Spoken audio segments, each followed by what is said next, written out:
Hey everyone, welcome back.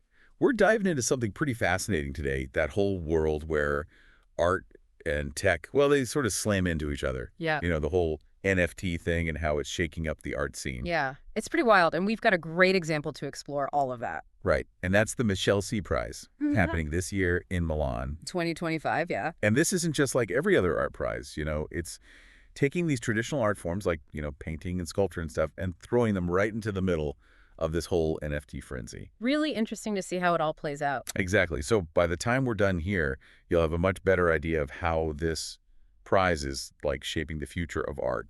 And not just in Italy. I think it could have global ripples. I think so too. I think what makes this prize so fascinating is that it's a real blend of the old and the new, you know? Like, it's honoring the legacy of Michele Cea, which is amazing, but it's also supporting all these up-and-coming artists. Right. Those under 40. Yeah. Yep, exactly. And it's really trying to push their careers forward Great. in this art world that's changing so quickly. Yeah, no kidding. And, it all goes down in this super cool venue, the Ex Forniscola. It's a former furnace factory, which I think just adds this really cool industrial vibe to the whole thing. Totally. And then the theme this year, con la luce negli occhi. You know what that means? With the light in their eyes. That's it. It just like sets the stage right. Makes you The wonder what they're going for this year. I know. It's definitely intriguing. The venue, the theme, and then you add in the prize structure, and it's clear they're offering some serious support to these artists. It's not even just about the cash prizes, though. Those are pretty good. Yeah, 4,000 euros for first place. That's not bad at all. No, not at all. Then there's 1,000 for second and 500 for third, but there's a whole lot more that comes with winning. There is. I mean, I knew it wasn't just about the money, but fill me in. Okay, so the winner, whoever takes first place, also gets this incredible glass sculpture made by Germano Caiano. Yeah, and then there's the chance to have either a solo exhibition or be part of a group one. That's huge. It's huge for exposure. Exactly. And then they get featured in Art Magazine and, get this, a spot in the Modern Art Catalog 2026. I mean, talk about a career launch. That's incredible. It's a package deal, for sure, and it's designed to really give these artists a boost. But I think the thing that's probably most interesting to our listeners, considering they're into art and technology, is this whole NFT angle. Like all 12 finalists, they get their art turned into NFTs. Yeah, thanks to Hoken Tech. They're the ones making it happen. Yep, an Italian startup. Super cool what they're doing. So for anyone out there who's maybe not super familiar with NFTs, think of it this way. Imagine you've just finished this amazing painting. Okay, got it. Traditionally, proving that you own it, that you're the artist, it can be a real pain. But with an NFT, it's like you've given your painting a digital fingerprint, and that fingerprint is on something called a blockchain. Basically, it's like a big digital ledger that everyone can see, and it's really secure. No one can mess with it. So it's easy to verify who owns what. Okay, I get it. So let's say someone buys the NFT of my painting. Yeah. What do they actually get out of it?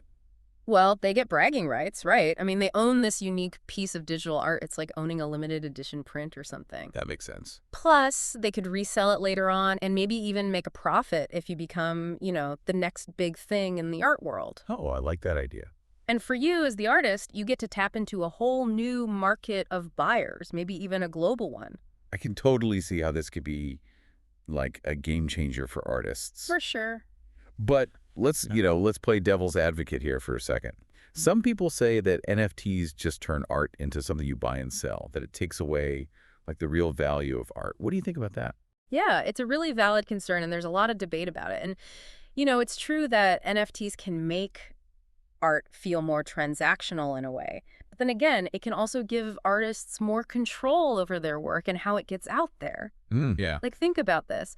Artists can actually get royalties every time their NFT is resold. That's something that wasn't possible before. That is a really good point. So there's two sides to the coin, for sure. So the Michele Cea Prize is definitely riding this wave, right? They're embracing the NFTs, but they're also celebrating these like more traditional art forms, painting, sculpture, photography. They're even allowing video art.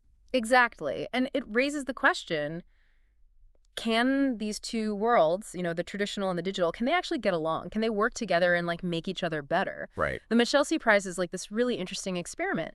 Imagine, right, a young sculptor wins a prize, they get the money, they get to do an exhibition, and then bam, their work's an NFT too.